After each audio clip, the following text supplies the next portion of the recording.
My name is Daniel. I will be with you on this tour, and I think some of you talked already to our driver. Today we have an English-speaking driver even, Ferdinand. Small one, welcome. Most important person on this bus now, our captain. He will take us to Česky Krumlov, crossing the Danube, going up those hills, Everybody got his passport and devices.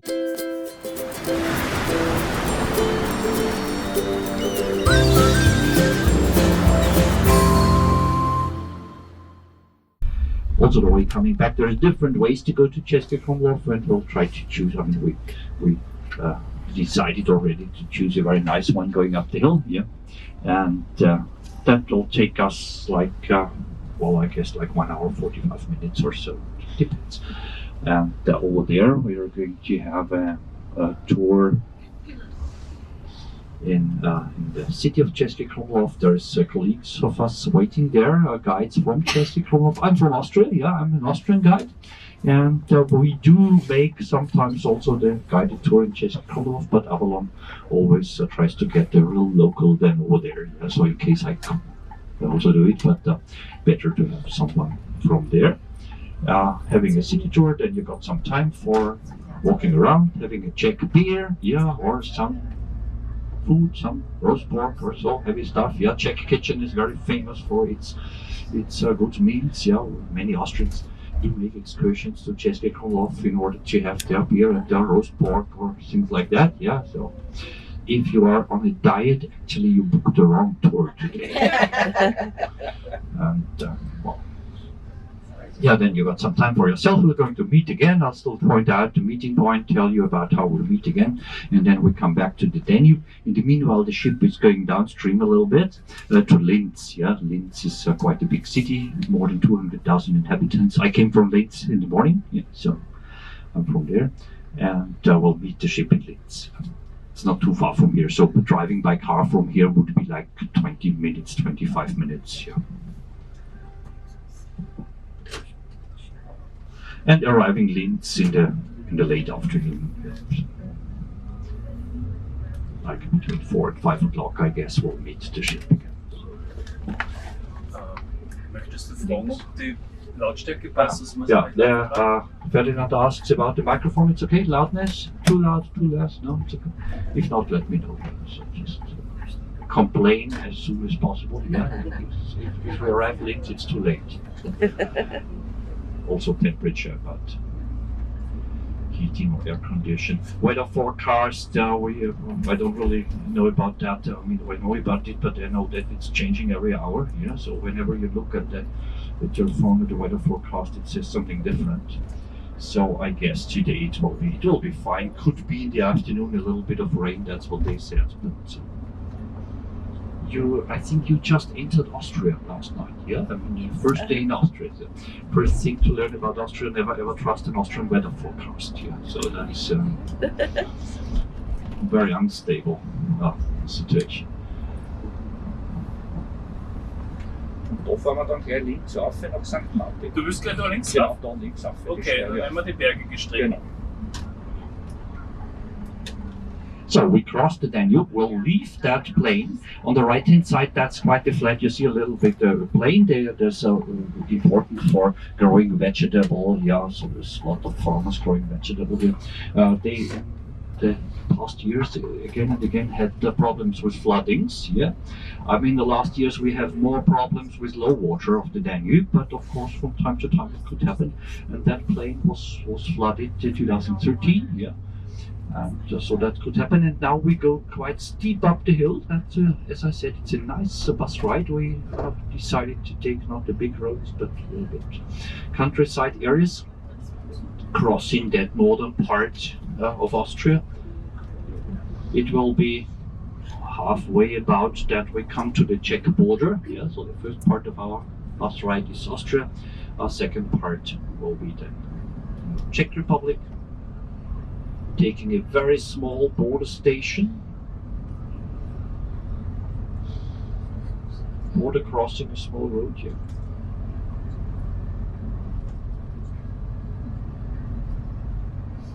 And here crossing those hilllands, farmlands, it's quite a big old mountain range which we cross. Yeah, so that was a mountain range in former times even higher than the Alps. Yeah, but in former times that means like 200 millions of years ago. Yeah, it's much older than the Alps, and due to that it had become, due to erosion, round shaped and not so high anymore. So it looks more like a hillland. Yeah, but it's a long mountain range.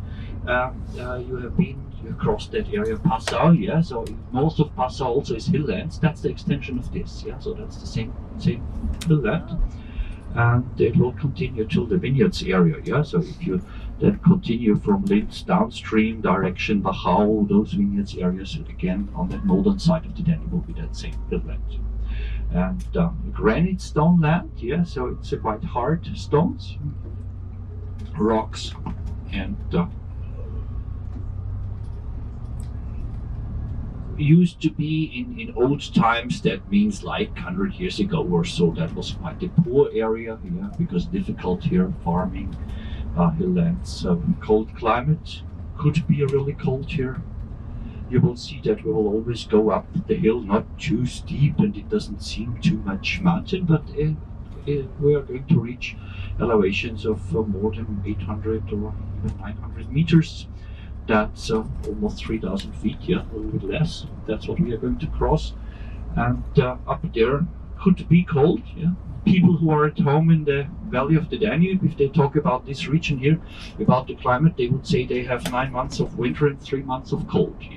Yeah. And it's not as bad as this, but it could be sometimes. Yeah, even in winter, if there is wind, especially wind from the east, which means not from the Atlantic, but from the continental areas, yeah, could be freezing cold, and that makes it also difficult for farming. Still here we have some fields, you see, but it's not flat, so they can't use the big machines. Small farmhouses like the one on the left side here.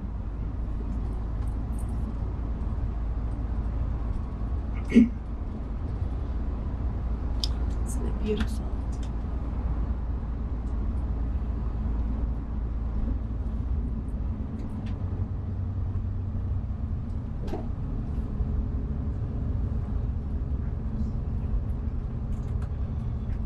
And also a lot of grasslands. As farming is difficult, I mean, first of all, it's not flat, so you can't use the big machines, you don't have the big fields.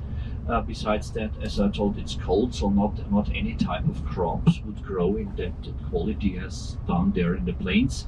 So what they do here, sometimes they do have crops. They have like, wheat and corn a little bit. Yeah, wheat, barley does not grow in that quality here. Spelt, rye, things like that. Yeah, but a lot also of forest areas and just grassland for the cows. Yeah, so there's a lot of cattle here. Of dairy cows we have. What I tell you about this region, it's also same true for the Czech side. Yeah, I mean, we're going to cross the border, but it's the same landscape. It's similar, and over there also you have a similar climate and similar problems. Yeah, that means cold, difficult for farming.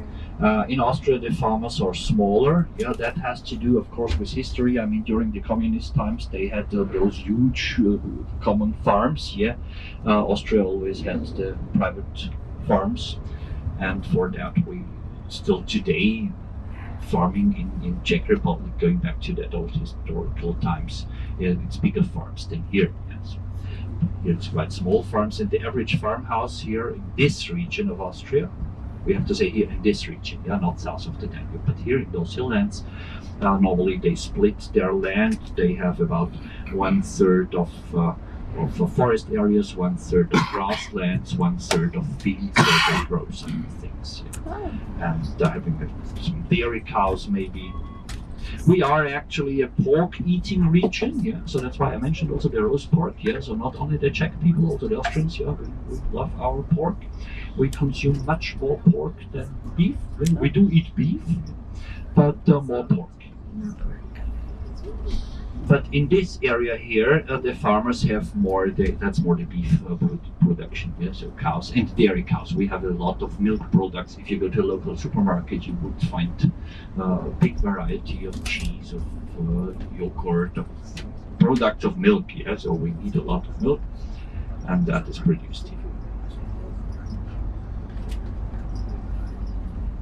How can the farmers survive if they are, I mean, small farms here, yeah, having like some of the farmers, they do have like 20 cows, 30 cows, yeah, maybe 50 if it's a big farm, but still that's not a lot, yeah, so how could you survive on this? How could you make money with this?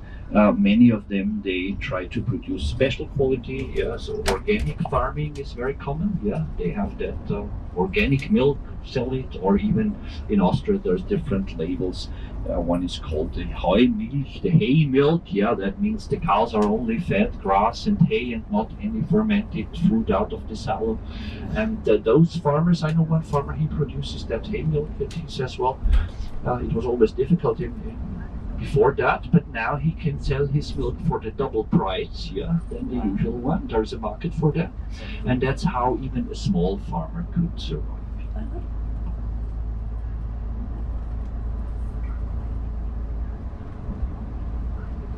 And many of them stopped farming, yeah, that also happens.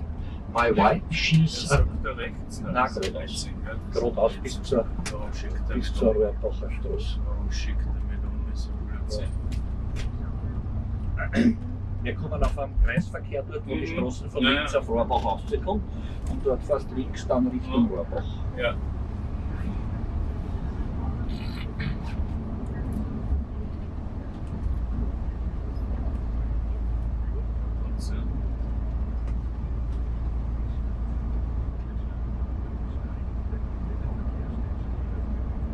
Wo willst du nicht aufpassen, was nicht Interesse Nein, hat? nein, ich war jetzt sehr überrascht, weil ich kenne sie an und für sich ein bisschen die Strecken, aber ich dachte jetzt, warum sagt jetzt der Rechtsanwalt nicht einmal die schnellere oder kürzere Version?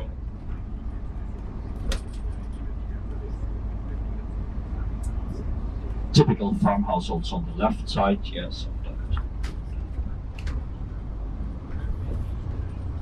And many people, they stopped farming, yeah. My wife, she's from these areas here. I'm a boy of the city, yeah. I was born in Vienna, and I'm at home in Linz now, which is a city of 200,000 people, but my wife, she's from those hilllands here, from the very Czech border area. That means from their home house, from the parents' building, they could walk to the border, yeah. And in the forest areas, we always say the jungles of Austria, yeah, up there. And it was a small farmhouse, just to give you an example of a family here, yeah. So a small farmhouse, the father had already stopped farming because it was not that business, yeah. He was already working in a normal company.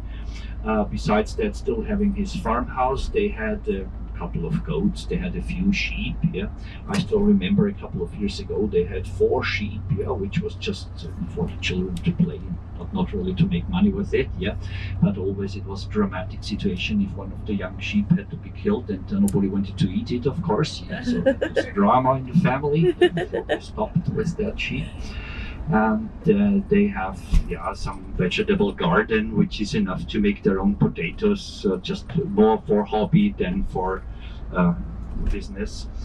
And also the brother of my wife now, she has several brothers. It's big families.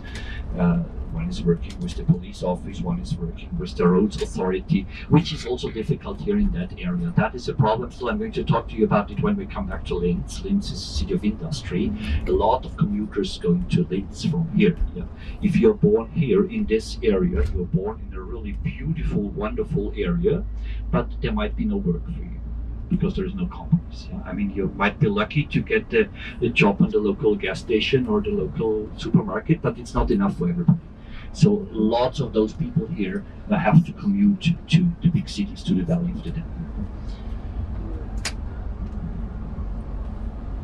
So in that case, my brothers-in-law, one of them, as I said, are working with the police, one of them working with the local road authority. Yeah, so they do have work here, but that's not everybody has. Jetzt links nach Provo, genau. Und nicht nach Oslach, ne? Nein, jetzt fahren wir links nach Provo. Man kann da zwar gerade auch irgendwo umfahren, aber das sind kleine Straßen. Das sind so kleine Güterwege, ja. Also ich fahre immer links und kurz vor Rohrbach, da ist also ein großer Kreisverkehr, da geht es dann rechts. Ja. Da ist ein Autohändler. der Renault-Händler. Ne? Ja, weiß ich nicht jetzt. Ein interessanter Detail ist, wenn dass Linz praktisch mehr Arbeitsplätze hat als wir genau. Einwohner. Ne? Das sage ich dann, wenn wir zurückkommen, wenn wir nach Linz runterfahren. Dass das einfach Ja, das ist, wenn ich es nicht vergesse, geplant ist. That's one of those roads. We just met that big road here, turn to the left. Behind us, that would be the road to Linz, yeah, and ahead of us going to those hilllands. And if you come here tomorrow, Monday morning, yeah, you would have hundreds of cars, thousands of cars going direction to Linz. Also, of course, poor public transport. I mean, if you're at home in a farmhouse here somewhere in the hilllands, there is not the railway line to Linz. You have to use your car. I mean, there is local bus lines. There is even one railway line, but well, not useful for everybody. So. And a lot of forests here. Yeah, so forest also, it's not that big business. Yeah, I mean, now prices of the timber of the wood is going up again as there is a crisis of energy, and everybody talks about getting away from oil and gas and using more wood. So, but at the end, we do have a lot of forest. We have enough forests, maybe too much even, and so you are not making big business having a forest.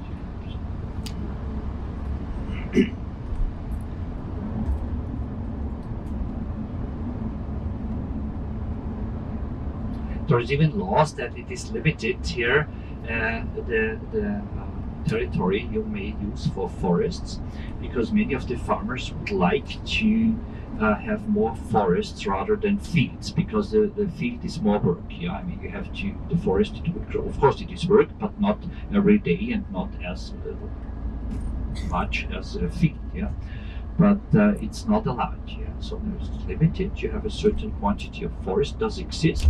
And if you want to change the field to a forest, you would have to apply with the authorities, and most probably they would refuse. Wow. Because we have too much forests, or enough, yeah, let's say enough.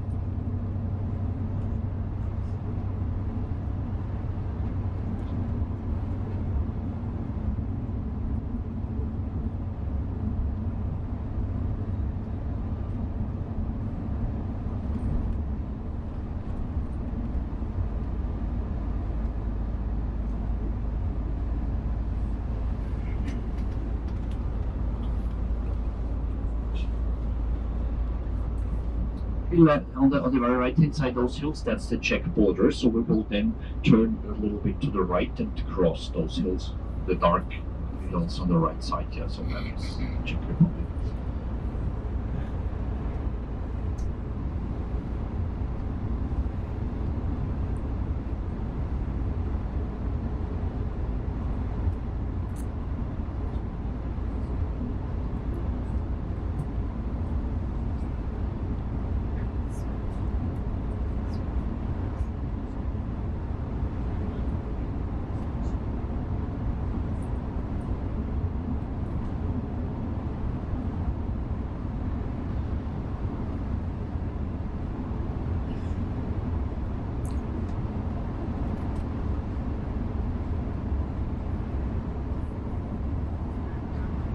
Vor Rohrbach geht es dann rechts nach Haslach. Haslach. Ja. Da ist Automobile, Kleinmobilie oder so. VW auch.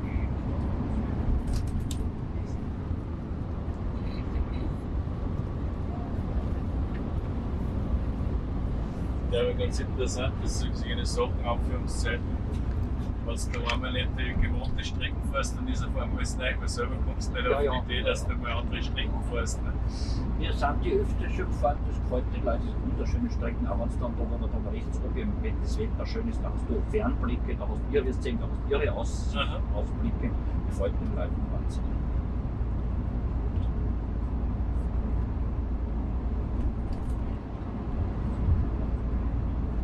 Deswegen sage ich, wir sind immer gern bekannt, sogar so lang fahren und in 30% der Zeit, dass man dann so. Nein, das passt nicht. Weil wenn du was nicht sagst, passe ich nicht auf. Ja. Also ich kriege das dann nicht mit.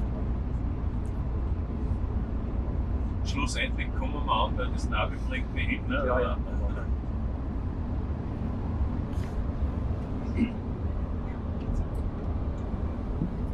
Going to Czech Republic, that was ancient kingdom of Bohemia, and we are actually moving all here along old trading routes, especially then the way going back from Česky Krumlov to Linz, as Linz was always an important city and crossing of trading. And there was in old times quite a lot of people crossing that hilllands from the Danube to Bohemia and further on to Prague, Česky Krumlov, České Budějovice, and to Prague. And that area especially was always famous for producing glass. As I said, it's a granite stone land, and in that granite stone land you would find the raw material for making glass. So that's also what you're going to see in Česky Krumlov. Today, a lot of shops also selling jewelry, selling glass products, any type of glass. That means whatever you could do with glass. Would be glasses, could be crystal, could be jewelry with glass, could be paintings on glass, like pictures, so whatever type of glass that Bohemia and Czech Republic is always famous for. Was always famous for, and still today they are famous for. In ancient times there was also glass workshops on the Austrian border, on the Austrian side of the border, so in that region, but they stopped somehow. But Czech Republic continued that tradition, and they are really famous for that. So that's what you're going to see. Besides that, it was amber transported from Northern Europe across Bohemia, across Česky Krumlov, across České Budějovice. And still today you're going to see a lot of shops selling jewelry using amber, that yellow stone. Oh, yes. You will see that a lot. Sometimes people ask me, is that typical for the region? It's so difficult to say yes and no. The amber itself normally does not come from there. The amber comes from Northern Europe, the Baltic areas. They have a lot of amber. But the tradition to trade that amber across Bohemia and to make jewelry out of it, that is typical. Oh. So that means the tradition to have it is typical, but the raw material comes from somewhere else. Okay. Normally, I mean, of course, they do have a little bit of amber, but in general, that loads of amber. I mean, you would find a little bit of amber almost everywhere, But that loads of amber, they come from the Baltic areas. And in old times, that was important. What you would see, talking about souvenirs and about jewelry, what is typical. By the way, now I'm talking about something else. On the left side, you see hops. That means it's not yet here. But those sticks, those poles. That's a farmer growing hops, and we do have a lot of beer breweries in the region.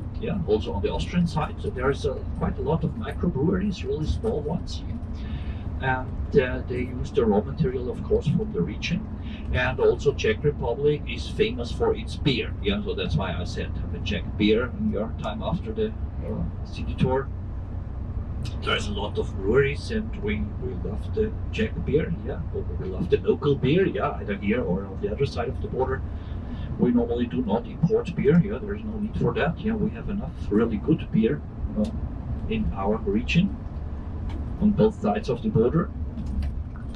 And you could have a Krumlov beer, you could have a Pilsner, which is a Czech beer, you could have a Budvar, which is not the American Budweiser, that's the Czech one. We don't drink the American Budweiser, we drink the Czech one. We don't Budweiser comes from the city of České Budějovice. České Budějovice is a town which is about 20 minutes driving from Česky Krumlov. And still, I'm going to tell you a little bit about the history then when we come closer to the area. But to say it now that there was always, not always, but in old times, until the 1940s, there was a German-speaking community. It was German-speaking areas partly in Bohemia, and there was German and Czech people, and so everything has a German name also, which is nowadays not so much in use anymore. We do, as I said, I'm Austrian. If I talk about the German cities, I would not say Česky Budějovice, about the Czech cities, I would not say Česky Budějovice, I would use the German name, which is Budweis. Or I would not say Česky Krumlov, I would use the German name, which is Böhmisch Krumau. Yeah, Böhmisch is Bohemian, so Bohemian Krumlov. And Česky Budějovice is Budweis, and the beer from there is the Budweiser. Budweiser. So that's where it started all those So years that's ago. where it started actually, and as far as I know, that American Budweiser was started with knowledge of Europe, of Czech specialists who came there and who started a brewery over there. That's interesting.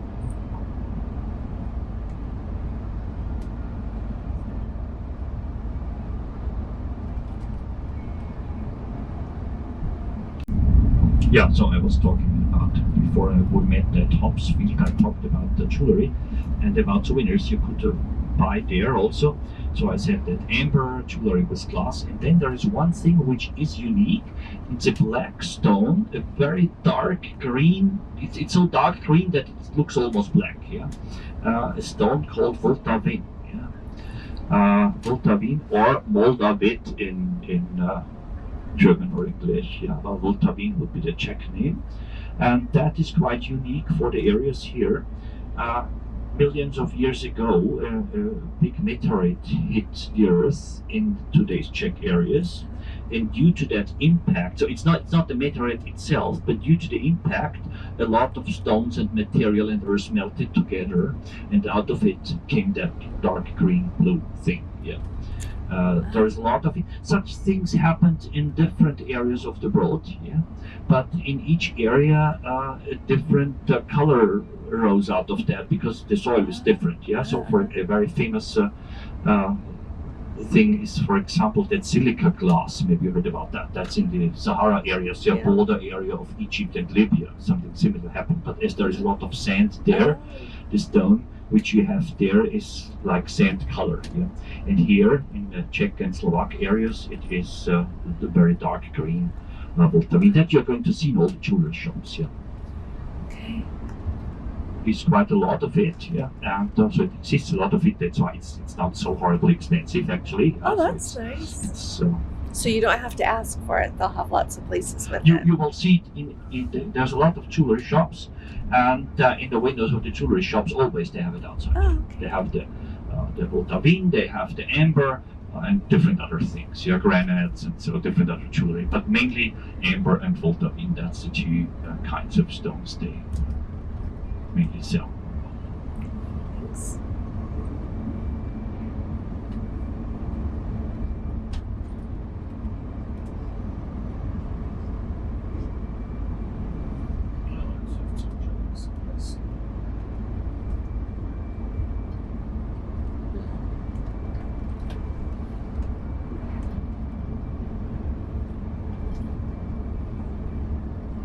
Genau, da fahren wir jetzt links. Mhm. Den Kreisverkehr fahren wir links. Ja.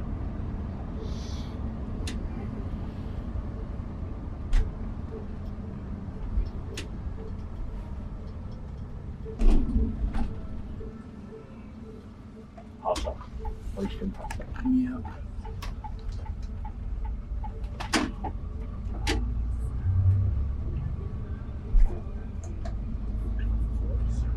So has your price of gas gone up a lot with what's going on in Yes. Ukraine? Has it? Question, has our price of gas has gone up a lot? Yes, it did, but now it's slowly going down again, yeah. So what does that mean? It did. We had the price, we calculated per liter, yeah, we buy the gasoline and the diesel per liter.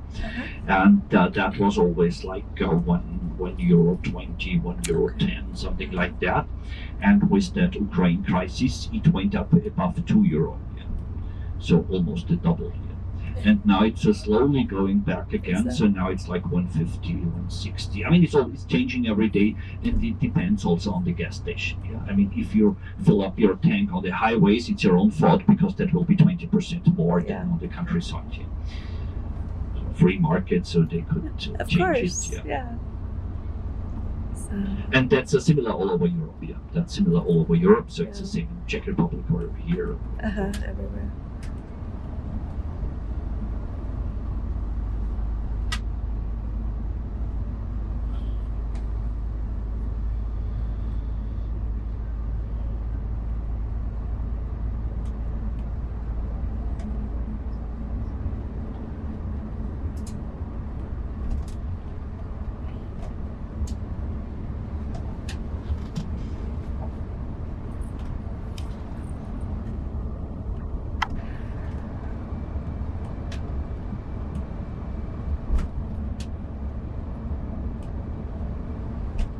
And then nowadays people try to put solar panels. You saw that, or you can see it also on those small houses here. Yeah, so try to have their own power production. Yeah, solar panels on the roof of the houses.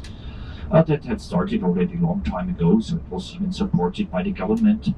But now again, it becomes more common. Yeah. Heating on the countryside very often is with wood, wooden pellets they use, or pieces of wood. There is modern heatings using the wooden chips or wooden pellets. That means you don't have to make the firewood every day, but there's modern systems with the central heating. There was houses using gas and oil, and still it exists. That I remember, it was like until the 1990s or a little bit later. It was very common. If you built a new house, you put heating using oil. Yeah, that was common. In the cities, not in the cities. Sometimes there's central heating lines, but on the countryside, yes, there is no central heating from any heating plant. You had your oil heating or gas heating. But now even it's not allowed anymore to build something like that. That means now if you build a new house, you would not get the permit to install a heating using gas or oil. Yeah. If you have it, you have it. You might repair it, you might renew it if it gets broken. But a new one in a new house will not be allowed here. You will not get. I mean, you need a license for everything. Yeah. It's not just like building a house. However you want to do that, you need. So way more people. Of permits, yeah. So they use just wood then. So now they use wood, or they have the solar panels, yeah, or they have that I don't know how to call it in English, the heating pumps, you know, like the technology of a refrigerator, but the other way around, yeah. How do you call it in English? I think it's just a heat pump. Heat pump, yeah. Heat pump, and the electricity you need for the heat pump, you maybe have it from your roof, yeah, from the solar panels, yeah. So systems like that. Sometimes making drillings into the earth, like 150 meters down there, and getting the heat out of the earth, things like that. Yeah. Wow. But no more try to get away from oil and gas.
Es kommt dann in der Auslage in ein paar Kilometer kommt so ein Gabelung, wo man quasi so links schräg rauffahren Richtung St. Stephan. Mhm.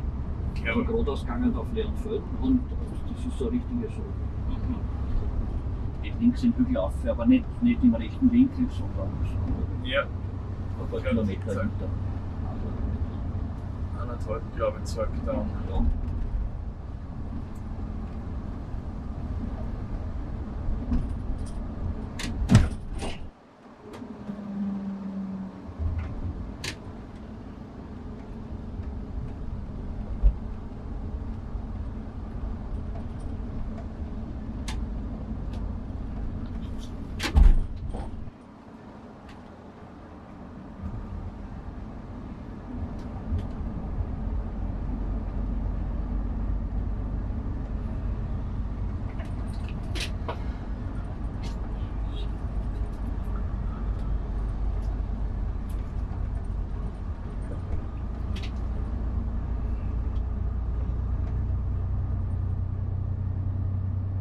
Interessante Geschichte ist ja, dass jetzt die regionalen Busunternehmen, wo früher die Nebenerwerbslandbauern gern Bus gefahren sind, weil sie die Arbeit aufteilen haben können in der Früh, zum Mittag und auf die Nacht und dazwischen Zeit gehabt haben für den Hof. Jetzt die Leute nicht mehr finden, jetzt fahren Linz außer zum Bus fahren, ne? Weil sie da keine finden. Naja, die haben auch Probleme mit. Aber generell das Problem hast mit Fahrer finden, aber das Witzige ist, dass früher die Leute gesagt haben, ne, Busfahren, das ist gerade optimal an ihr Job. So Richtung Kugelbad auch ein bisschen fahren wir auf. Genau. Das geht da schräg links. Da links, wo die grünen Wegweiser sind.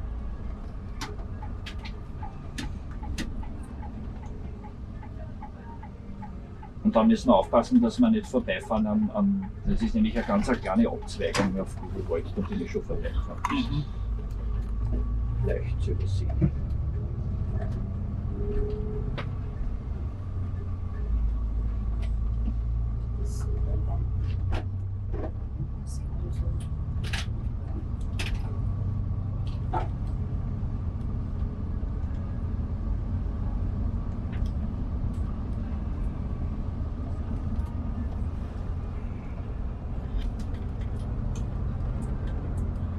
Yeah, we're now coming higher and higher. Yeah, on the right hand side you can see that marvelous landscape. To our left on the hill, the Czech border. So we're just now going along the border, more or less. Yeah, from here you could walk across the forest to the border, which was until the early late 1980s one of the most protected borders you could say in Europe. Yeah, the Iron Curtain border. That's what we're going to cross today, that former Iron Curtain border between the Western countries and the communist countries, the Warsaw Pact countries. It was really an Iron Curtain. That means there was really fences, electric fences, watchtowers. All that had been removed. Yeah, so they do have one or two spots where they leave it like a memorial, but most of it has been removed. It was also not all the border stations open to the public. I mean, there was just the main roads. That means this one, which we use now, we're going to use a very small border crossing. That was only partly open. Yeah, so normally you had to take the main road, like the road we will go back from Česky Krumlov to Linz. Yeah. And of course, you needed a visa and permits, and so it was not so easy. Yeah. And normally on that area between the actual border towards the Czech Republic, there was a type of restricted area. Yeah, that means that was only allowed for the military and the police, or the Czech military especially. The idea, of course, was to prevent that or avoid that Czech people or people from the Warsaw Pact countries could go to Austria. So that was what they tried to avoid. Yeah, I mean, there was on the Austrian side, there was not much police there. Yeah, it happened once in a while if that fence was not 100% perfect.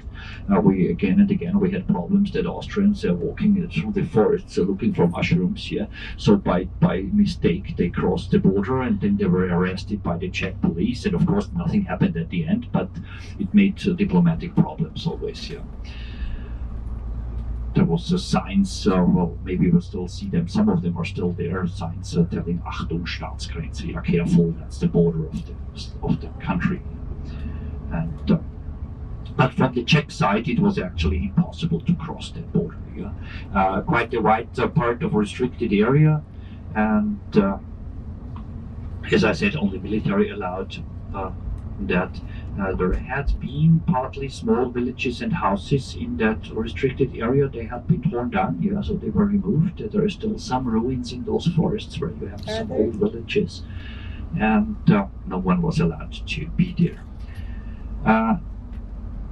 1989, then the breakdown of that communist regime, and the following years also one by one that Warsaw Pact countries broke down their regimes and turned into Western countries, and then of course the borders were suddenly opened, and it was possible to cross, and of course all of a sudden people loved to cross, to have that freedom of traveling around. Yeah, that means the Czech people were happy to have the possibility to come to Linz, to the shopping areas.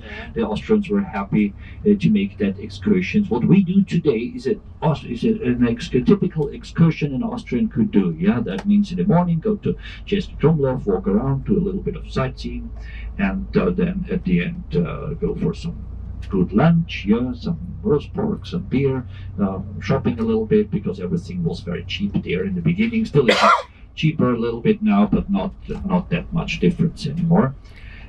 They're catching up quite a lot, and in the afternoon going back again. Yeah, so typical excursion. All of a sudden that was possible, and people traveled. The borders were opened, and nowadays, so for example, I love to ride my bicycle. I'm doing mountain bike tours, not too difficult, but medium tours in the forest areas, and there's a lot of bike trails and hiking trails in those forest areas, and even you could cross the border with the bicycle or walking. Yeah, so nowadays you can just cross the forest and you are allowed to cross.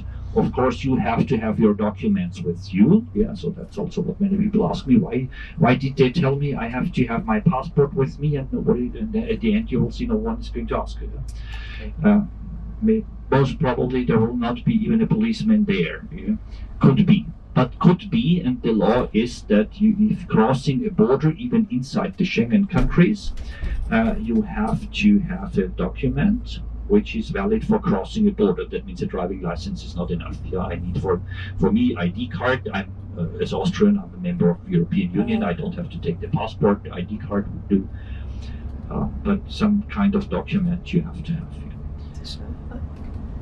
But in fact, no one asks you. Yeah, so. Once, as I said, once a year. It did happen, yeah, it did happen. That's why we tell you take your passport, because we had that situation that the police stops us, and in the bus also they enter the bus, and which is not serious. Yeah, that's they're friendly and they're fine. But nice, of course they do their job and they have a look at 5 passports and then they say welcome, and that's it. Yeah, but could happen. And now that restricted area, of course, is not a restricted area anymore, but it is quite unique to have that really wide area of forest areas, of complete nature, of outdoor possibilities. So what they did, they made a national park out of it. So now it's again not allowed to build houses, but it's open to the public, and you have those hiking trails and mountain bike trails, and you have a big national park where a lot of people go here. Yeah, as I said, I love to make my mountain bike tours, so very often I come with my car here to the border area, and then in those forests going to Czech Republic and back again. Or there's really nice possibilities in summertime if it's a nice sunny day. It's just lovely, yeah. Not so crowded, yeah. So that's an area which is mainly used by locals, yeah. So. You are somehow lucky that you're ship docked in Aschach, and we have the possibility not to take the main road, but to go to that small countryside road. It's not that, you can imagine if you look at out of the window, it's not that place of international tourism here. Yeah, so you will hardly find it in the guidebook, and there is no good documentation about it. Yeah, but for the locals, it's a nice area to spend outdoor activities.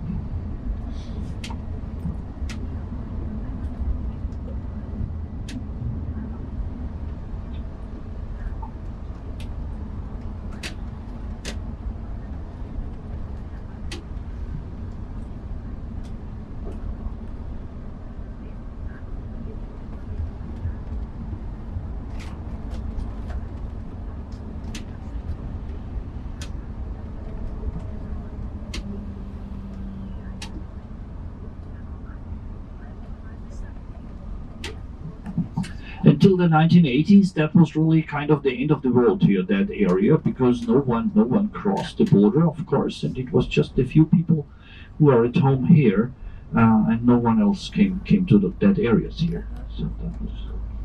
Still today, we have the feeling we're somehow at the end of the road. Yeah. Sure is beautiful.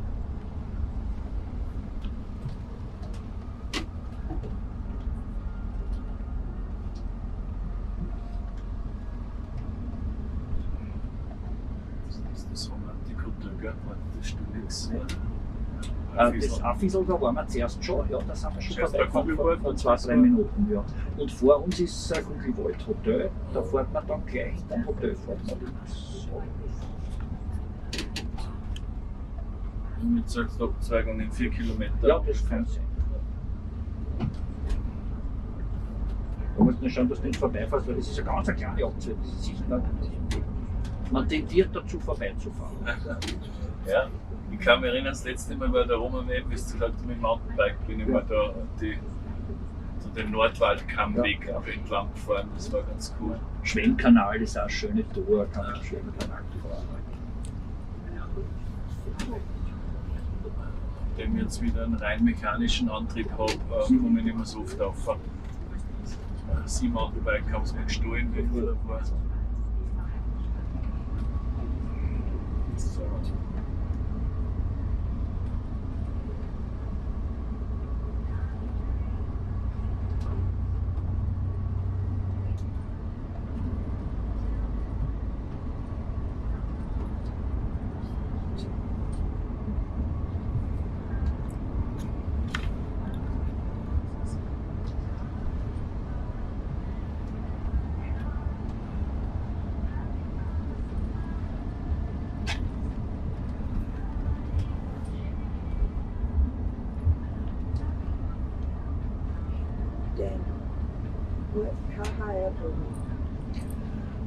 How high up are we? Question. I mean, I can't tell you exactly, but we are about between 800 and 900 meters above sea level. That's what I guess here. So 2,700 to 3,000 feet.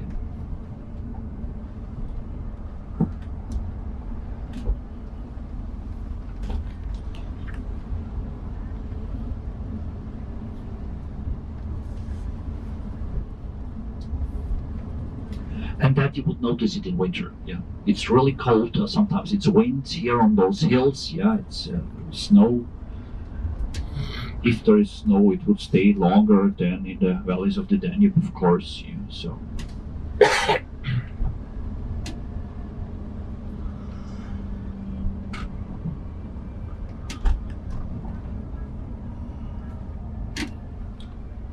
Schaut aber dann ganz lustig aus, gell, wenn so ein Linz runter ist und dann kommen die Autos so 30 cm schnell. Also die Familie von meiner Frau, die sind da aus dem Bezirk vor der Weißen Bach, da wo es oft den tiefsten Wind, das glaubst du.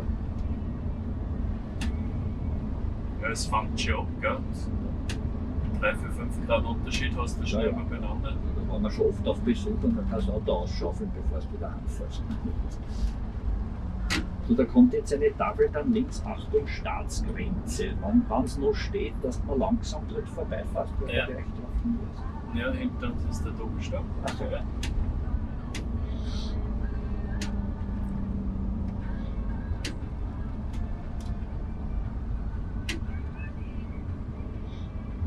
Das ist, glaube ich, wo der Wald zu Ende ist. Das kommt auch nicht zu gut. Dann ist diese Tafel und dann kommt dann gleich einmal.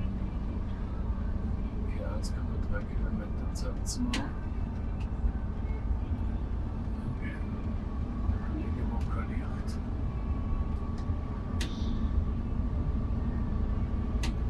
Noch unten stehen die Tafeln hinter die Heuballen. Da ist We are on the very border. Yeah. And just going slowly. So on the left side, you would see that sign, a white sign with a red inscription. Yeah, Achtung, Staatsgrenze. That was those signs. Yeah. Ja, kannst du schon weiterfahren. Yeah, here just our left. Yeah, so that is that old sign. Somehow they remained from the border. Yeah, so that is its border here. And of course, attention, because on the Austrian side it was not protected, and people just walked there. And getting some problems with the Czech militaries in old times. So this road is kind of the border. So this road is just next to the border. The border is to our left, and now in half a minute we're going to turn to the left and we're going to cross the border, which is, as I said, a very small border station. You have just one building and nothing really there, and it was not used in old times. It's a really tiny border station.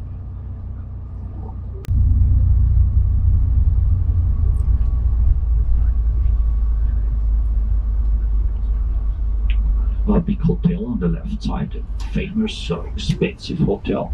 Genau, da müssen wir hin.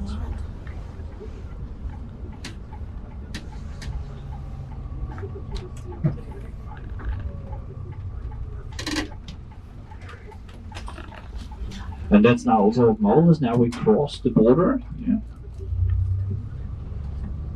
Just ahead of us.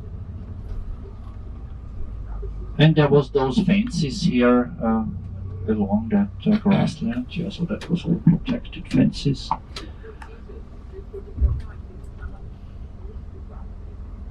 Yeah, so that is the border station, Česká Republika, it says here. So welcome to Czech Republic, we are here. And now on a very small, tiny countryside road, crossing the highest spot of our tour, which is the watershed of the river systems of the Danube and Northern Europe. Yeah, that means till that spot, the water of the rain ran into the Danube, and from here it will go to Northern Europe. Yeah, so if you leave your message in the bottle here in Česky Krumlov somewhere, you will never find it in the Danube. Yeah, have to book your next tour to the Elbe or somewhere in the North Sea. Yeah. And all that is now that part of the national park also.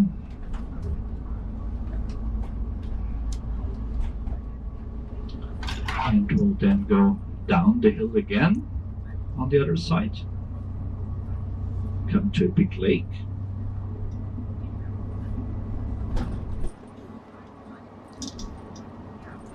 Kilometer 89.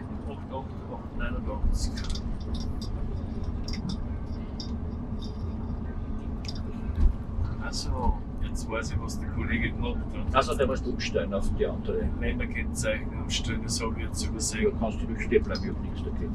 So. Also schnell mal schauen, ob ein Busparkplatz hin und sehe. Das hätte ich natürlich machen sollen. Jetzt, wo ich einen Kollegen aus dem Rückspiegel verloren habe, jetzt weiß ich, was ich nicht gemacht habe. Bleib jetzt.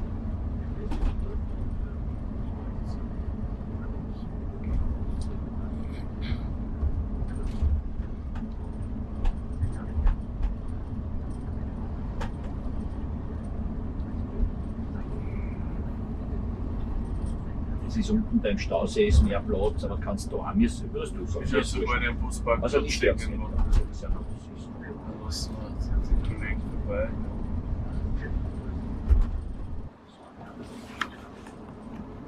Sonst stehe ich halt dann, wo wir ankommen, bei 40 Kilometer.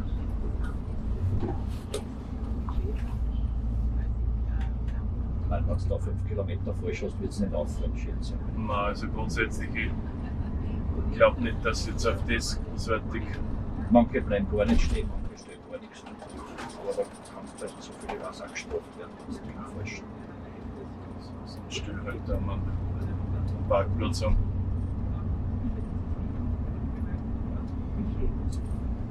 Czech Republic here, that area has a little bit more forest areas than farmlands, but also here there is the cows and there's partly the grasslands.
Ja, bleib stehen. Ferdinand is just going to stop for a minute or half a minute because he has to put that computer system of the bus to the other country. Yeah, that's due to tax reasons or whatever. They need that to change that.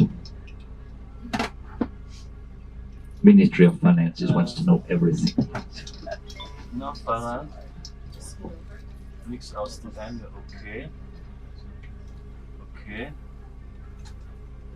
Yes. Und normal.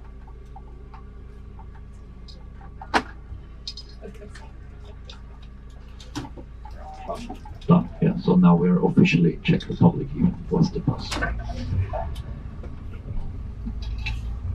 Now we'll come to a big lake. In a moment you will see a big lake here, which is an artificial lake dam built here.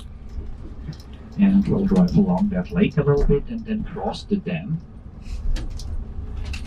That is also in summertime a lot of people coming here for swimming. And, you could rent a boat, or some people have their own boats here.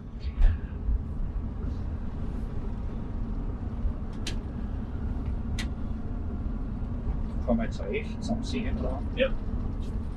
Und dann fahren wir über den Staudamm, am Ende vom See über den Staudamm drüber.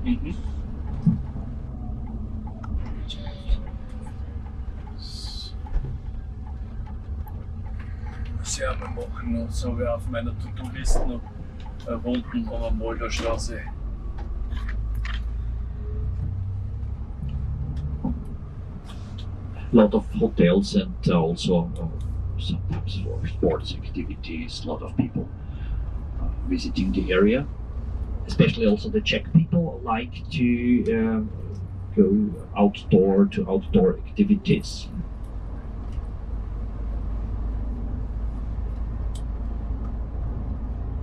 So in summertime it's really crowded. Yeah? There's a lot of people here on the lake if it's a nice weekend.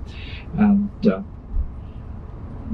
that lake was originally built, I mean there is a dam, you will see that then the dam, and also a power station connected to that dam. But the main idea was not producing electricity, the main idea to get hold of the water in order to protect the cities downstream from flooding. Yeah, so that was more the idea, but as they made the dam, they made a power station also, which is a small one. Yeah, so not too big. And the water of that lake comes from the hill lands here, from the different hills. And that water leads into the river Vltava, which maybe you heard the name Moldau, yeah, so in German sometimes Moldau, in Czech Vltava. And that river takes you to Česky Krumlov, crosses Česky Krumlov. We're going to see that river at Česky Krumlov again, yeah. So we'll see it now when we cross the dam, where it leaves the lake, and then we'll see it in Česky Krumlov again. And we'll come on the way back, we will go along that river a little bit. And that river continues to Prague, yeah. Has anybody been to Prague already? No. Yes, yeah, so you saw a huge river, yeah, the water coming from here, part of it, yeah.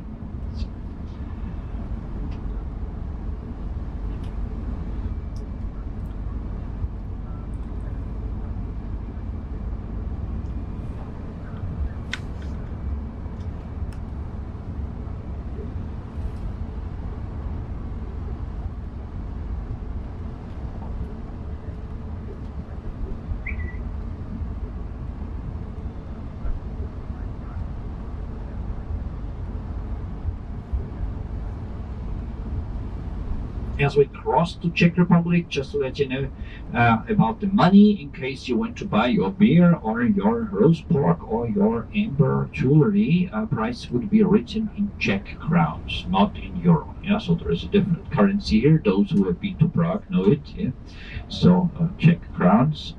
And all the prices are mentioned in Czech crowns. The good news is that everybody here, except governmental institutions, yeah, they are not flexible, but all the private shops and restaurants would accept euro. Yeah, so you could also pay in euro.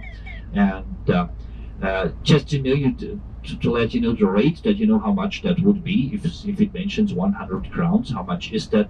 The rate is about 25 crowns for 1 euro. I mean, it's changing every day, going up, going down, but if you make it like 25, that would be okay to calculate. So 100 crowns would be €4. Or as nowadays, €4. dollar and euro is similar, so you could say like 100 crowns is $4. And they would accept euro, maybe even dollars sometimes. Credit cards are accepted sometimes and sometimes not. Yeah. So we are people of also in Austria. We are people we somehow don't trust the plastic money. Yeah. So we have more. Many don't, and many shops, especially restaurants, if you buy cheap things like if you buy one coffee or something which is not expensive, they would not take the credit card. That could happen. So if you want to pay with your credit card, be sure to ask before you enter and before you order whether they accept it or not. Yeah. You could take money out of the ATM. Money would be the Czech money, of course. You could change those exchange offices. Yeah. So even if it's Sunday, some of the shops are running exchange offices. You could change $1 or whatever or euro to Czech crowns, but you could also pay in Czech crowns.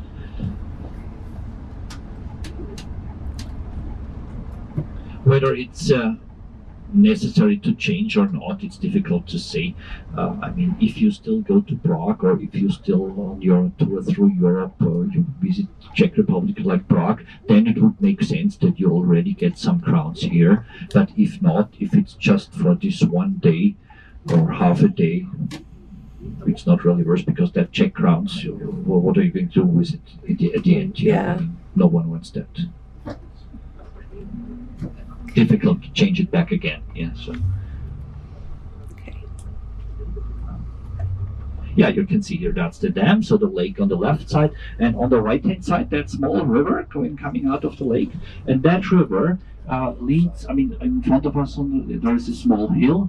Our road takes us left of the hill, and the river goes right of the hill. But we'll meet it again in Česky Krumlov. Yeah, that means behind that hill is Česky Krumlov, and that small river is also very frequented in summertime.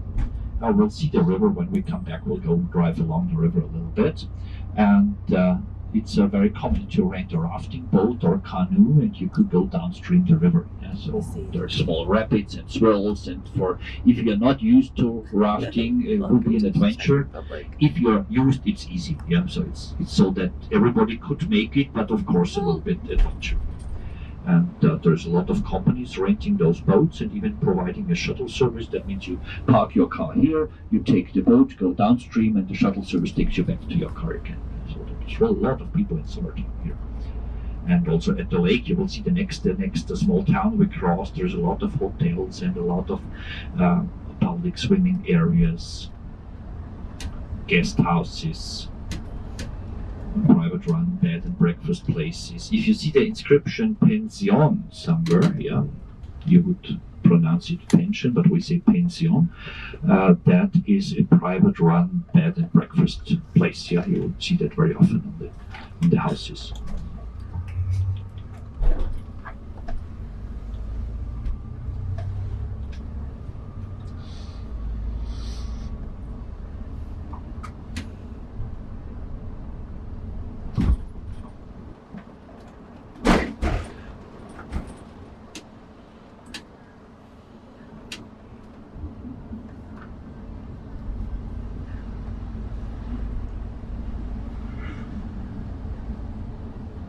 Es ist dann irgendwo rechts angeschrieben nach Česky Krumlov, das würde ich nicht nehmen, sondern geradeaus weiterfahren, weil das sind rechte Straßen. Da kann man es bei der Papierfabrik aussehen, aber das ist mit dem Bus ziemlich elend. Es geht zwar, aber es ist nicht. Also ich würde geradeaus fahren und dann kommst du auf die Straßen, die von Passau kommt, und kommst praktisch von hinten nach Česky Krumlov. Aber jetzt gerade weiter.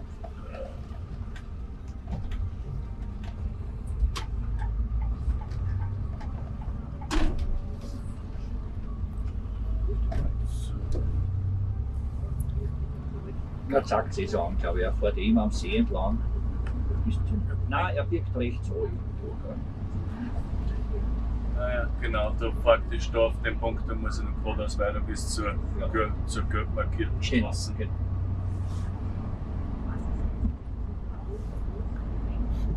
Wobei die ja so schmal genug ist. Für das, dass die Landstraße nicht lang ist. Ja.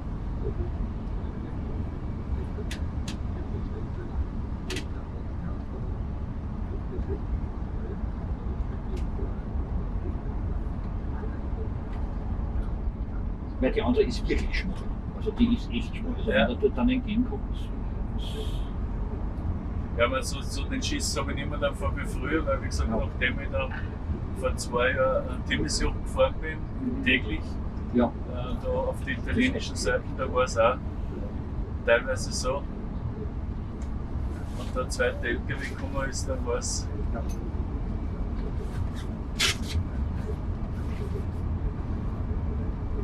Oder ungeübte Holländer oder so, das war ganz lustig. Und so.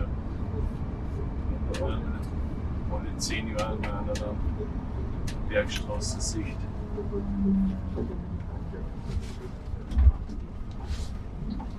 Aber wie gesagt, das ist ungut zum Fahren und das ist, du sparst keine Zeit mit Ja. das. Weil du fährst entsprechend langsam, aber du bist genauso schnell, wenn du außen fährst. Und zurückfahren wir sowieso. Das ist ja auch für sich das Schöne, dass man sagt, in den wenigsten Fällen ist das Busfahrer so, dass du jetzt einen Stress hast Ja. wegen der Fahrzeit, ne? Weil 5 Minuten mehr oder weniger. Before coming to Česky Krumlov, I'm still in some way, but I got some city maps with me. I don't know whether you have a city map or not. No, you don't. If you want to have one, it's easy to find your way. Just to let you know, there is no risk of getting lost. Actually, it's difficult to get lost over there. It's a small. The city center is very small and tiny, yeah, and it's easy to find your way. But if you want to have a map, I'll hand out one now. Oh, thank you very much. So,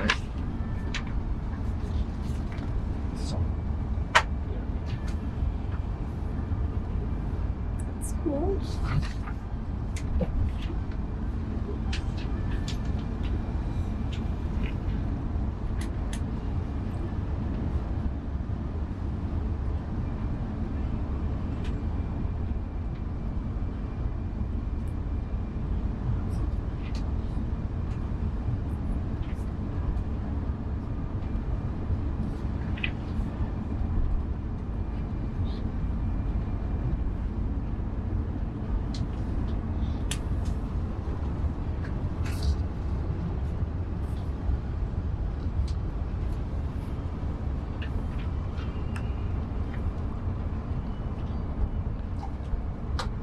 That's a really big reservoir.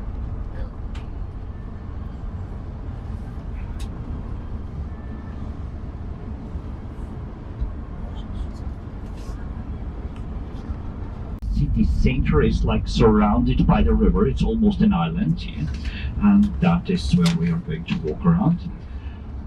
And there is actually one important thing for you to remember. You're allowed to forget whatever I tell you about countryside areas and dairy cows or lakes or whatever. Just one thing is important. Any idea what that could be? Yes, time to meet, because you might be interested to go back to your ship. So that means we would meet at 2:15, yeah, 2:15, at the main square. In the middle of that city center, which looks like an island, yeah, in the middle there is a square, yeah. There is a green eye, which is a tourist information center, yeah. And that is the main square, and at that main square we're going to meet, yeah. The guide, I mean, I'm going to accompany you also on the tour, but as I said, we have a local guide who is from there, and showing us around a little bit, and we'll point that out where the meeting point is. That means on our city tour we're going to cross that main square. If you join the city tour, then you would see that square also.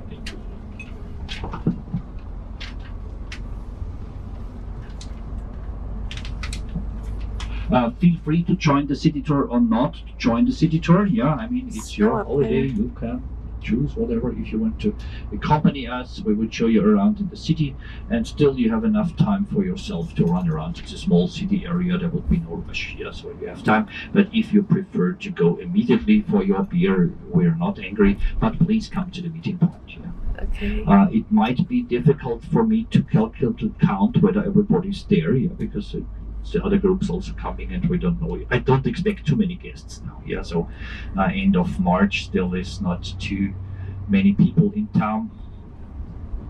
But anyway, so what I do it's okay if you come at 2:14, yeah. So to be there, and at 2:15 I might start counting, but difficult to make that, and at 2:16 I'll start moving to the bus, yeah. Okay. If you're not there, second option would be 15 minutes later at the bus stop. If you're not there, there is no third option, yeah. So that is Okay. So is the city so tour usually really 2:14, good? yeah. So is that city tour usually really good? Yes, Do a yeah, good the job. city tour is Very interesting. worthwhile, Yeah. okay. I would do it, but you can also come and drop off if you don't like to join it or whatever. Yeah, so Okay. we're not angry about that. Okay. We offer it. It's if you want to hear a little bit about the city, and it's the guides from there. As I said, sometimes I'm also guiding for other companies here. But Okay. Avalon always has that local guide, which is a real local. Yeah, so of course I've been here many times, but the one who is here is really at home here. Okay. And they also point out some possibilities what to do in the afternoon, and so that's.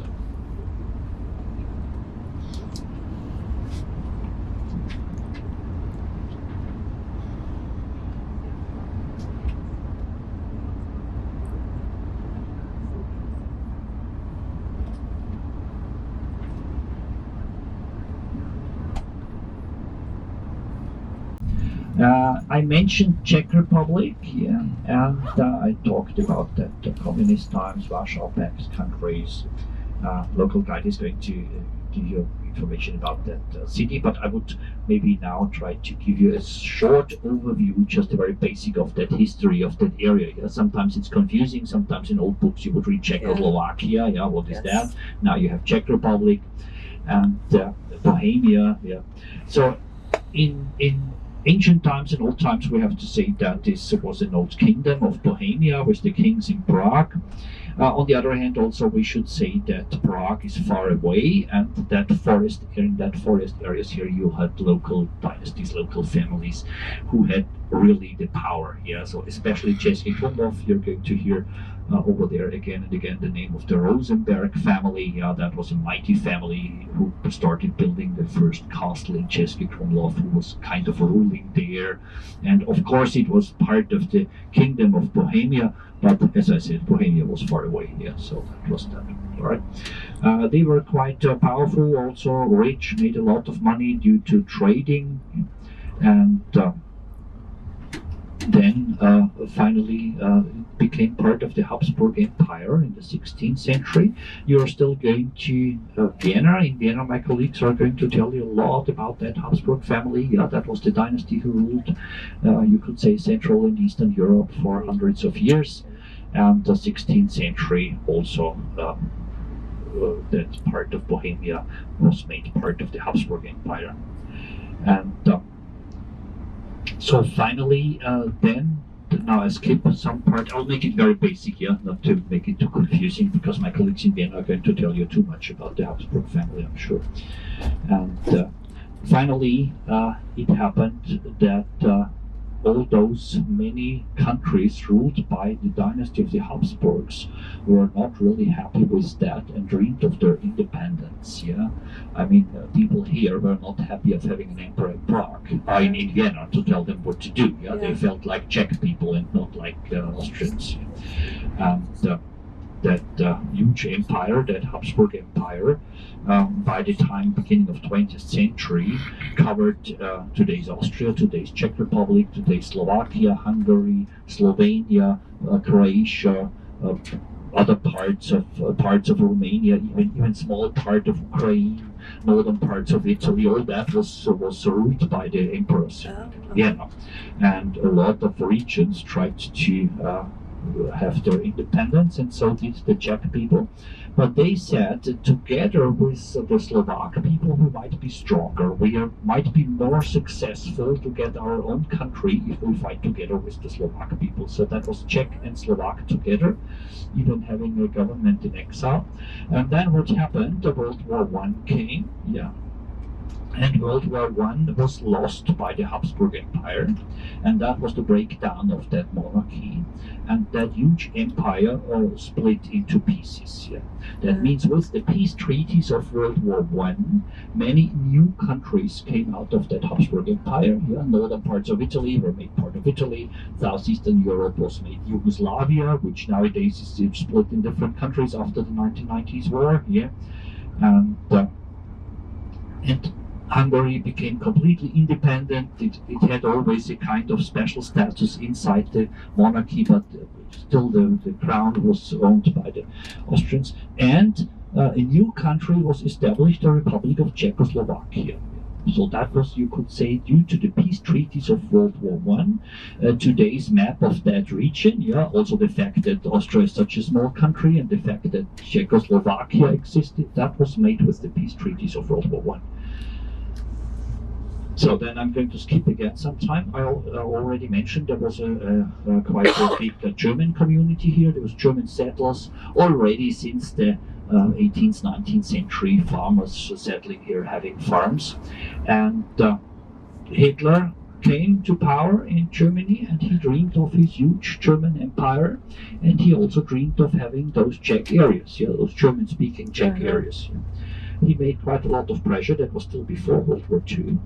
And finally came to the so-called Munich Agreement, 1938, where the European countries even allowed or decided that Hitler would be allowed to take those German-speaking areas of Czechoslovakia. Yeah. What the Europeans thought that with giving him that, they could avoid more problems and they could avoid a world war. They failed. Yeah, so it came to another story of our history, and it was Hitler took more than only those German-speaking areas. It was whole Bohemia, the whole Bohemian areas, and made it a German protectorate. Yeah.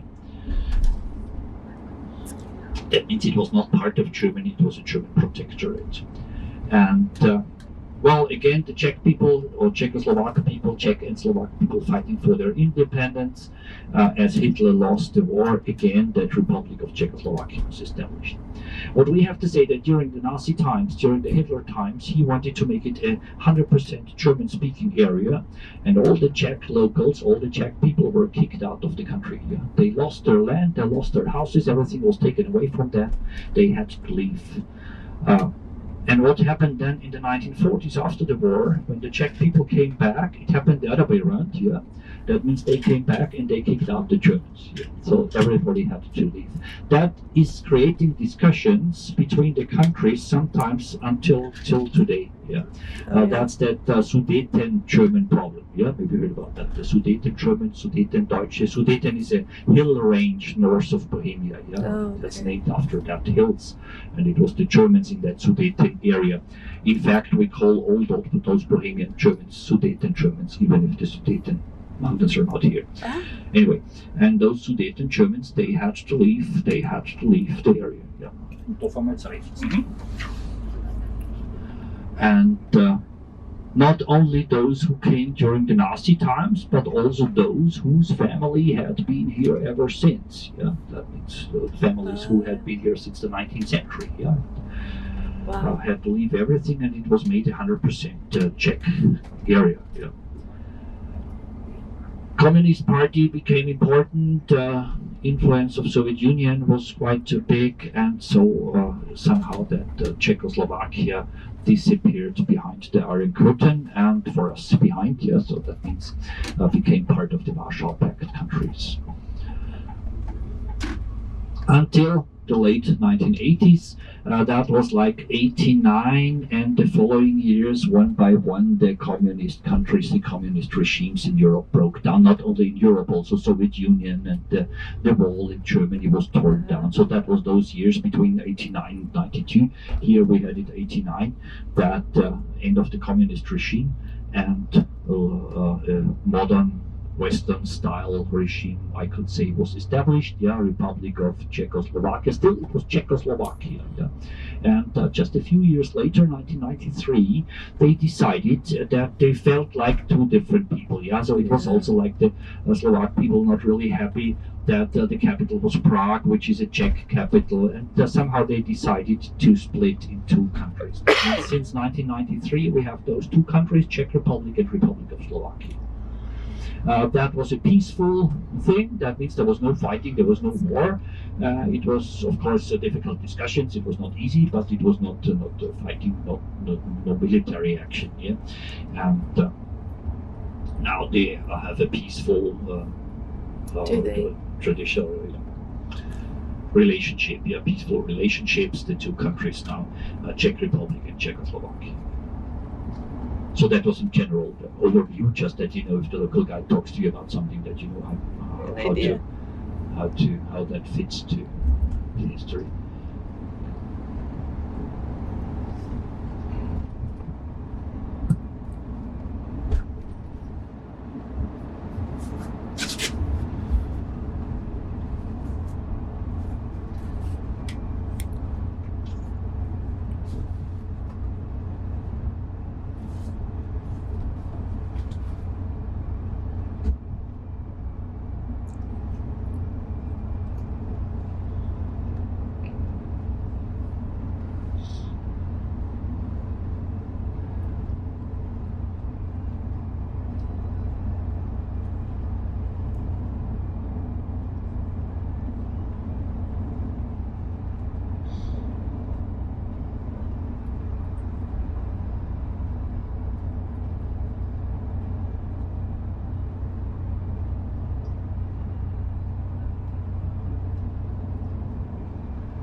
Oder du bist schon gerade ganz nicht vor der Zeit?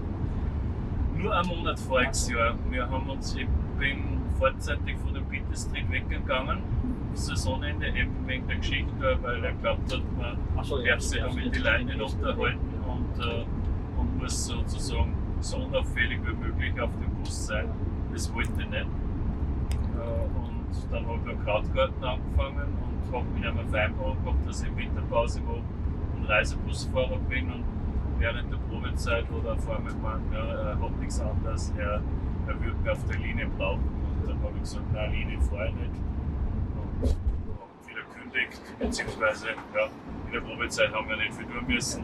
Und habe ich einen Schlüssel zugebracht und habe gesagt, okay, dann gehe ich halt 2 Monate früher auf Urlaub wie geplant. Und habe mir, bevor ich weggeflogen bin, noch einen Job gesucht für heuer. Das war dann eben die Firma Krautgartner. Mein Plan ist eben so, dass ich 8-9 Monate fahre, von Frühjahr bis im Herbst, Winter und im Winter weg bin. Ja, noch genau so. Hm? Ich bin ungefähr 7, 8 Monate sowas arbeite. Ja. Also ich muss sagen, ich arbeite gern. Ich habe nicht so wie früher, habe ich mir geplant, mit 50, 55 muss ich genug Geld haben zum Arbeiten aufhören. Jetzt muss ich sagen, ich habe da 5 Jahre mit alten Leuten gearbeitet und habe dann eigentlich mit der Zeit mitgekriegt, dass eigentlich vorzeitig Arbeiten aufhören nicht der richtige Weg ist. Aber ich muss halt nicht 11 oder 12 Monate im Jahr arbeiten.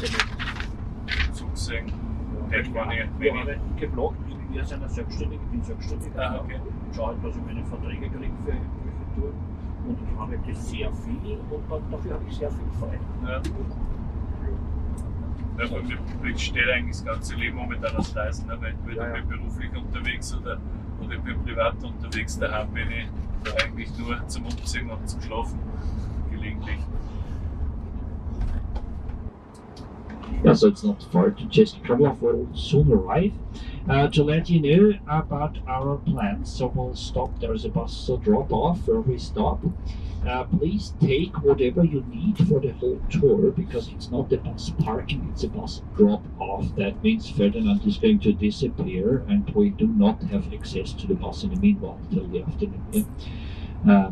So whatever you need, take it with you. The box, especially devices, whatever. About the weather, I can't tell you. Weather forecast said that it would be okay, but in the late afternoon could start raining. In the meanwhile, we should be gone actually already. But well, nobody really knows. I stopped taking our guarantees We'll about just buy weather. one for me. And okay. but then we'll have a 1.5 minutes walk to the public restroom. Yeah. Okay.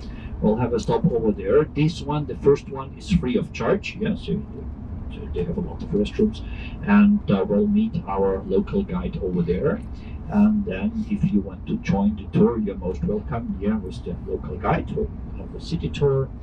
And after that city tour, we'll walk around, whatever. The city center is very small. Yeah, there's not much. Would be nice maybe to go up to the very top of the castle areas. Yeah.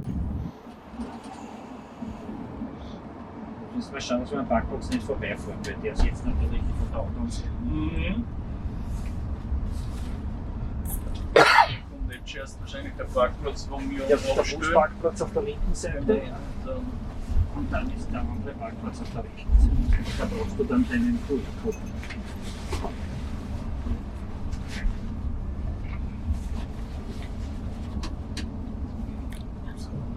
Leute kommen zu früh, aber so ungefähr. Das wäre jetzt mein Ziel, aber du ist ja so wie die anderen. Ja, natürlich.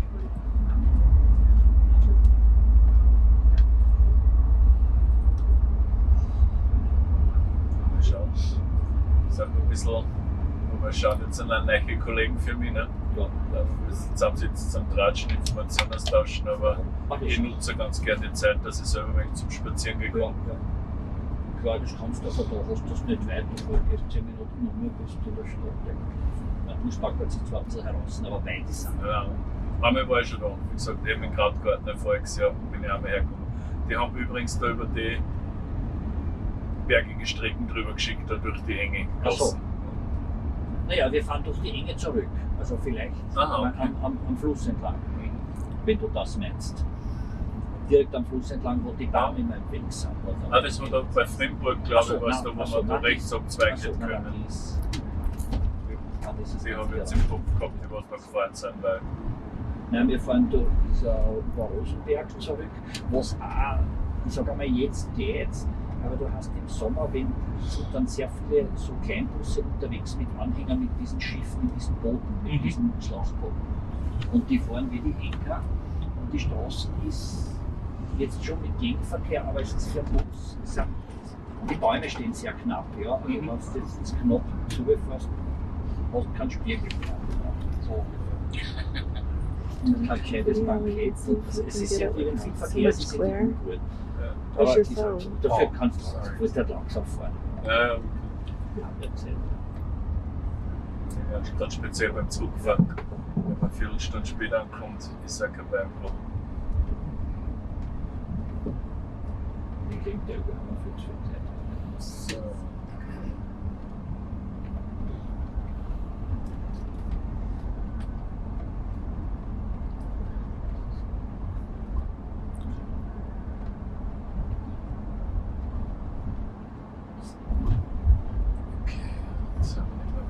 Česky Krumlov, because there is another Krumlov also in Silesia. Česky Krumlov is the Czech of the Bohemian Krumlov. Yeah, that's why Česky. Česky is Czech. Yeah. Oh, Du hast den Busparkplatz da drinnen. der Genau, da wirst du Stadt, dann, genau. da parkst du dann.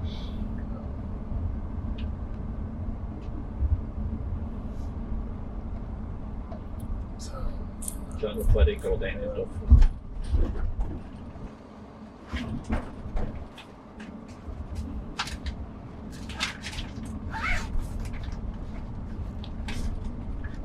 Was wird noch da nicht? Beware of pickpockets. I mean, crime rate is not really high in those areas. It's actually a safe area, but we did have that interesting, especially in the restrooms. If there is too many people, yeah, so take care of your bags, belongings. So you shouldn't be especially afraid. It's not dangerous, but be wise. Yeah. wherever you go, if there's a lot of people, that's not the Czech problem, that's an international problem. So, Da bringe ich ihn mit auf. maybe he had the problem for time. We are Ja, 2 aber minutes in das front. ist auch der Scanner, der funktioniert oft nicht gescheit. Du musst den Code nämlich nicht zu nah hinhalten, sondern es gibt einen eigenen Trick, wie man das hier hält. Das bin ich auch erst drauf gekommen. Nämlich waagrecht. Das. Ja, ich glaube, der hat einen. Der Scanner ist ein wenig witzig, ja. Well, now there is not many guests here, but in a high season, summertime, there's a lot of buses, and the bus company has to apply for we have a slot, a time slot to get to the parking, and the driver Ferdinand, he has a QR code, he has to scan it, and that scanner from the very beginning, it didn't really work, yeah, so that's somehow. Yeah, that's the problem with the Difficult- machine. It doesn't be able to talk. There it goes. Yeah, it's so. They don't listen to me.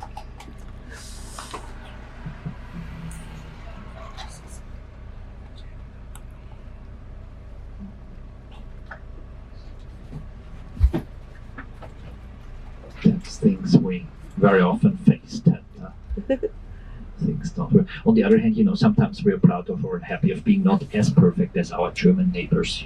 So somehow we always make it. It takes maybe 2 minutes more. At the end, everything will work.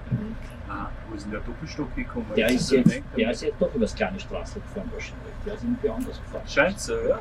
Weil wenn er von dort kommt, ist er über das Der kleine hat jetzt Straße. wieder von hinter mir gewesen. Weil ausgemacht haben Aber- wir, dass man so fahren, wie man fahren will. Aber ist sehr wurscht. Das ist eine Macht der Gewohnheit, Ja. gell?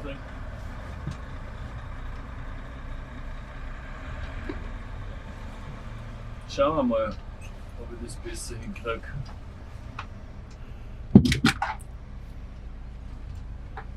Genau, und da hältst du den Voucher nicht zu, den Deckel, sondern But now we turn to the right, and we'll head quite straight towards the south direction Linz. There is also from here to Linz, there is 2 possibilities something to go little. there. We'll take the more scenic one, which takes us like 10 minutes more, but it's a really nice way along that river, which we saw. So, da fahren gleich rechts, gell? genau, da der Brücken durch rechts.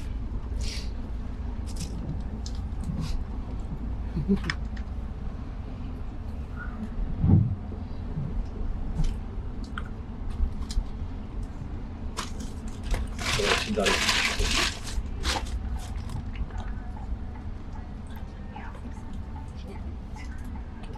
die musst du sagen, ja. Also, ich würde schon sagen, ja, dann war's das, ne? Nein, 71. Hallo? Bist du noch da? Ja, super.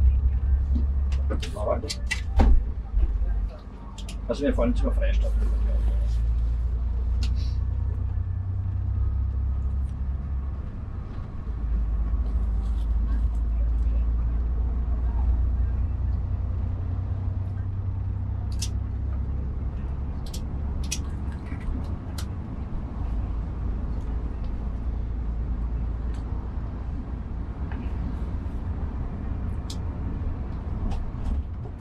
fahren wir mal über die Autobahn und dann schauen wir mal. Da werden wir jetzt fahren, weil das ist ja auf der Grenze und so. Yeah, so we are in Austria again and now driving along that main road towards Linz. Soon then big city or bigger medium-sized city that we will reach the highway and then go via the highway down towards Linz. So that is a really frequented important road, this one here.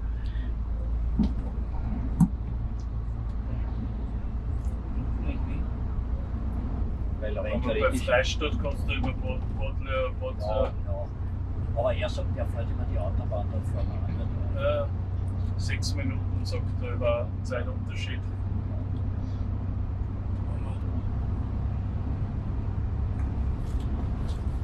Jetzt ist 15, ja, gut, wir haben. dass wir es so machen wie er so. So, und drauf auf die S10.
Road now. Yeah? So the inner city on the right hand of us, that was inside the city wall, and left that was outside the city wall here.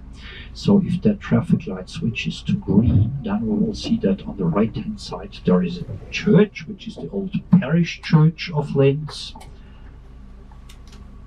Dann kommen wir auf Richtung. Genau, grob auf, dann ist dort vielleicht abgesperrt, aber wir fahren trotzdem rein, weil Busse dürfen reinfahren, auch am Sonntag, dann müssen wir das Gott da wegschirmen, das passiert noch.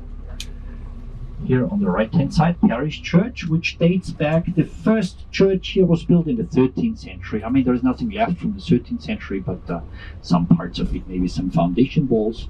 But now a mix of Gothic style and Baroque style church. Also da jetzt Rechtzeit, man fährt schon langsam, da haben wir jede Menge Zeit. And so now we turn to the right hand, so to the right, which is also the line of the city fortification. Yeah, so there was, as I said, the city wall around the city that was removed beginning of 19th century, like in many other cities. That city fortification was removed. Nobody needed a city wall in the moat but that was originally here.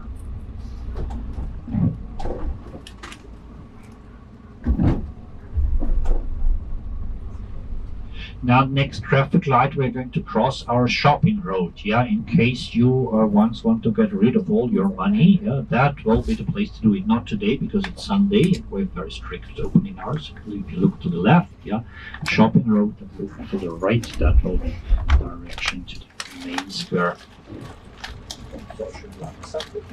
And that is now also, again, still the line of the old city fortification, famous cafe on the right hand side where you could have some Linz torte, cake and coffee. And the huge building on the right hand side now, that was a former monastery here, and in the 16th century no monks anymore, and the nobles of the countryside bought that building and then built a Renaissance type building. That means end of 16th, beginning of 17th century. Nice entrance gate on the right hand side. That is our local government now. Austria is divided into 9 kind of states or provinces. One of them is Upper Austria, and Linz is the capital of Upper Austria. That means Da steht ausgenommen Busse, das heißt die dürfen. Und wie steht noch immer ausgenommen Busse? Da muss man mal schauen, was die ist.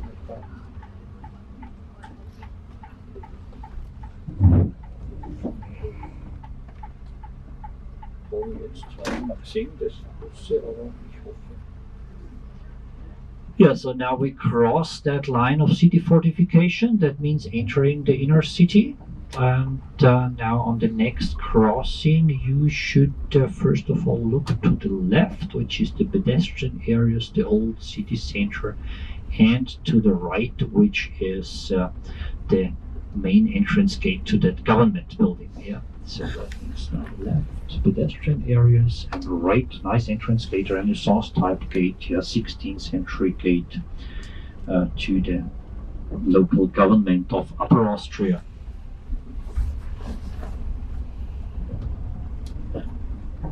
Linz was a really important place of trading, and in the 13th century the old market square was too small, and people in Linz decided we need a big market square. And that's what they built in the 13th century, and it's said to be one of the biggest market squares in the valley of the Danube. Has the size of 2 soccer fields here. And that's our market square here now. If you look to the left here, that's the big main square, the big market square, where still very often there's markets going on Friday. We call it the farmers market, on Saturdays flea market, and very often there is different other happenings going on. And so again, on the right hand side is the shopping road, and we will turn to the left to come to that market. And what we will do, we will have a stop here, short stop here. What I will do now that we get off the bus, I'll tell you a little bit about the square. I would switch on that box again, then you could easily hear me. And what I would like to try to enter the town hall. Maybe I'll tell you a little bit here with the microphone, and then we enter. But still, I would like to take the walksies. Wow, it's the city on the floor.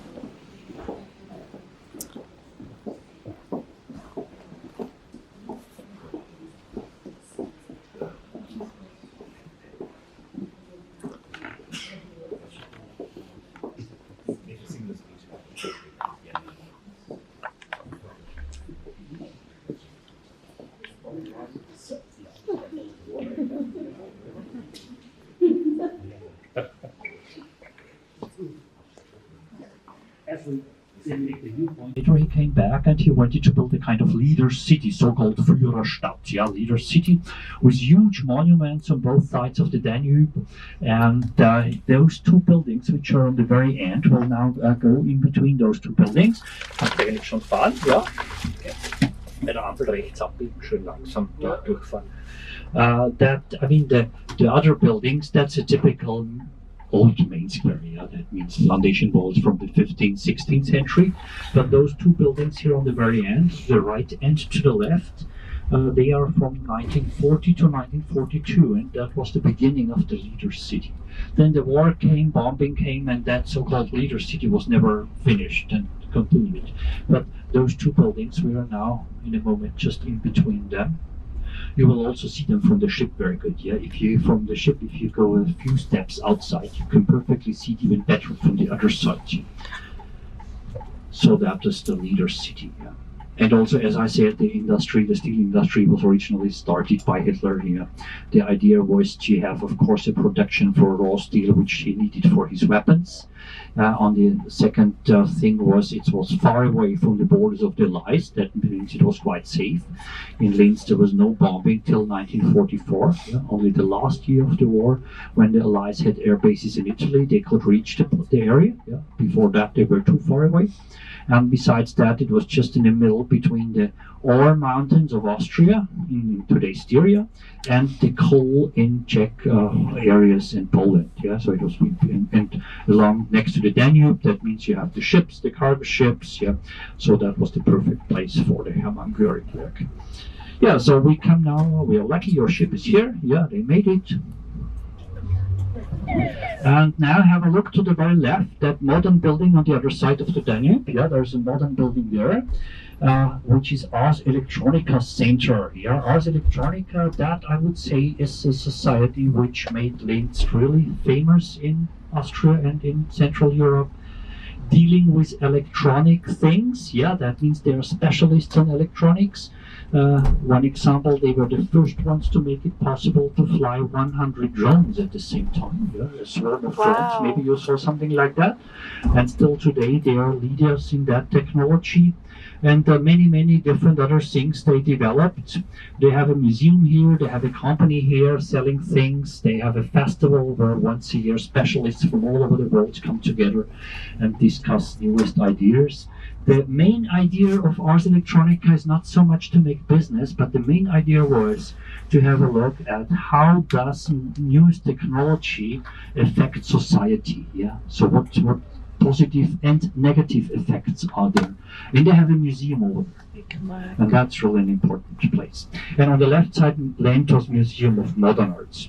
So you can see we are very close to the city center. That means as your ship is here for longer, maybe according to the weather forecast, in 1 or 2 hours, it should be fine again, should be dry again.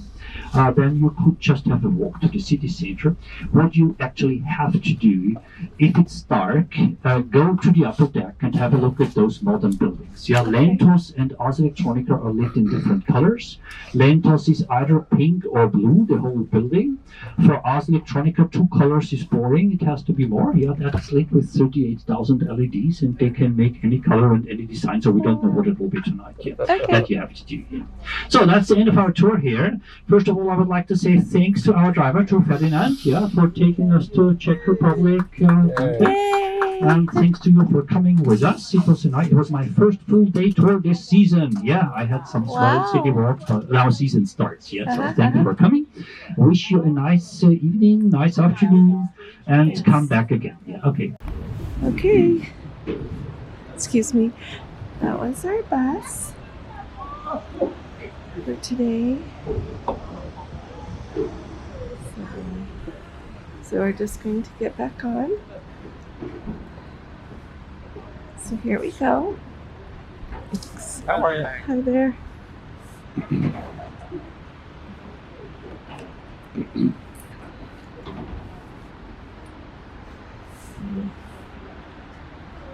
There's the end.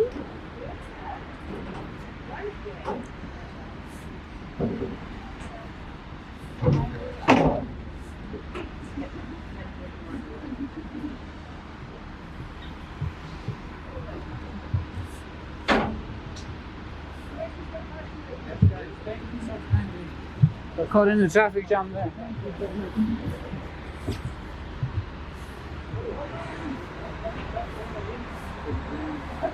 Smells really good.